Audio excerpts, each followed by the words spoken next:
Are you guys thinking this is a little too dry? I think Chris is going to do a bit in post, and we'll figure it out.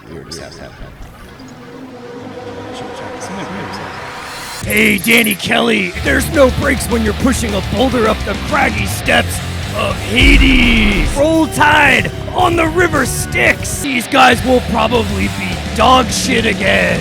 I have lockdown fatigue. I lost my security deposit after an air fryer accident. Nace's 3-cone drill made me sexually aroused. Holy shit, rest in piss. Oh, reloaded. Pandemonium. What's up, everybody? It's that time of year again. The 2022 NFL Draft is just around the corner, which means it's time to break down a few of the most interesting and exciting players from this class. To help me do that, I want to plug back into the Matrix and talk to our old buddy, the demon in my hard drive, and he'll give us a little help to spice this thing up a little bit. Hey, Danny Kelly, it's me, your draft demon, the co-pilot on this King to Ka roller coaster ride straight into the balmy swamps of hell.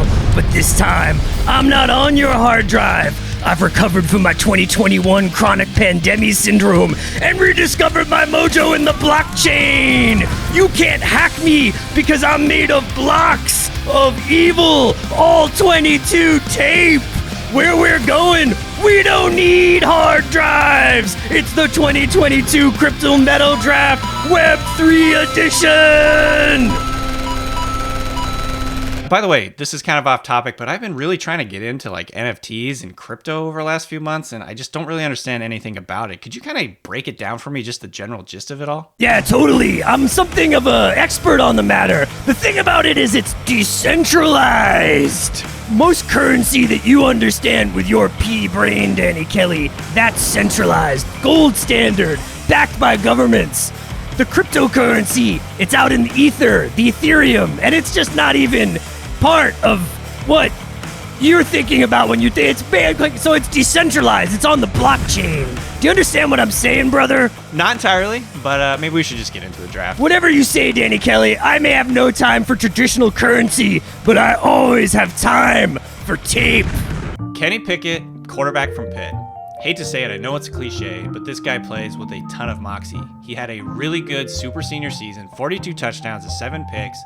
He makes plays out of structure, he runs around. He had a really cool play this year where he faked a slide and then kept going and ran for a touchdown. They had to change the rules of it in the NCAA. There is one big thing.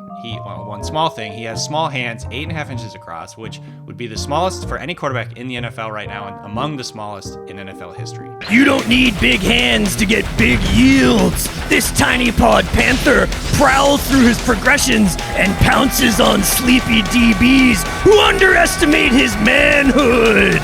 Jordan Davis, defensive tackle from Georgia. This is one massive dude, 6'6", 341 pounds. He's really twitched up and athletic. He ran the 40 in 4.78. He had like a 32-inch vert, super athletic guy. Number one, he's gonna come in and immediately improve your run defense. He just plugs up lanes, plugs up the run. Really long, really powerful.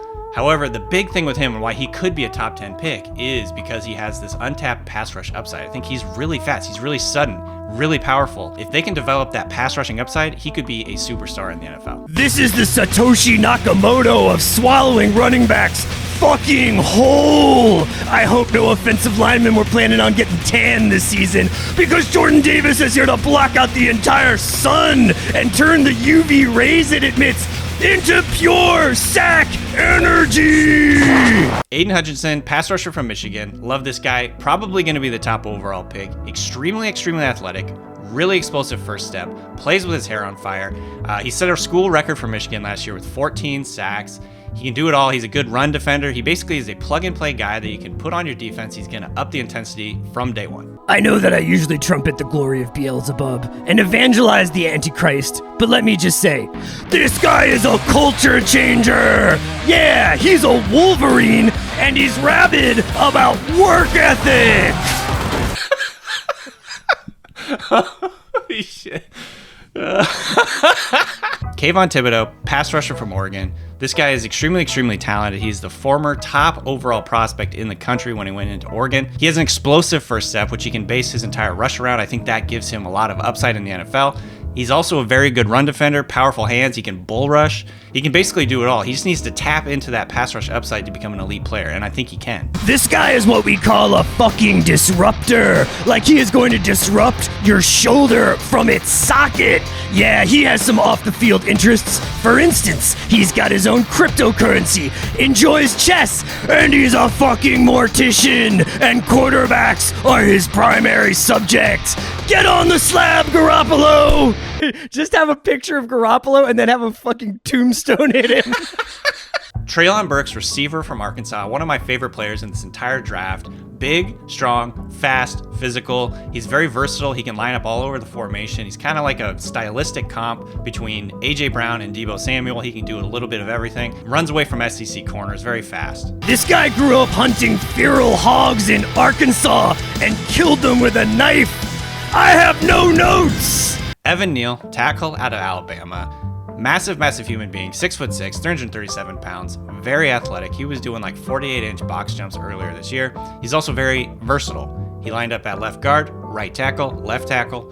He's the type of guy that can come in, plug and play, start him at left tackle, whatever you want, wherever he fits on your offensive line, and he'll be a 10-year starter. You're gonna need multi-sig to get access to a QB while Evan Neal is on the field. This dude will have pass rushers air-gapped because they are buried alive, like the bride in Kill Bill.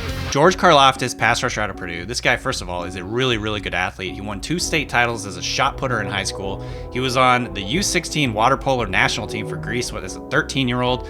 Just a really good athlete. He's an old school rusher, bull rushes you. He's not especially bendy at the top of his arc, but he's really strong and he's good against the run. He's just a plug and play starter. This guy is old school, like fiat currency. Whoever spends some drachmas on this Greek god is gonna be squirting Euro grease all over the place.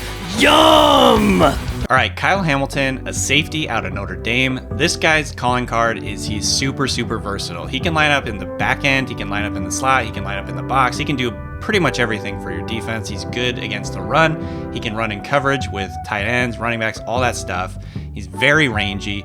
He is a joker piece type guy for your defense. His coach, Brian Kelly, called him the eraser, and that's what he does on the back end. Prepare to get your passing game absolutely encrypted. Check out this dude's distributed ledger and you'll find nothing but deceased offensive coordinators crying to themselves in the afterlife. Kyle Shanahan can't help you where you're going, brother. Hail Satan.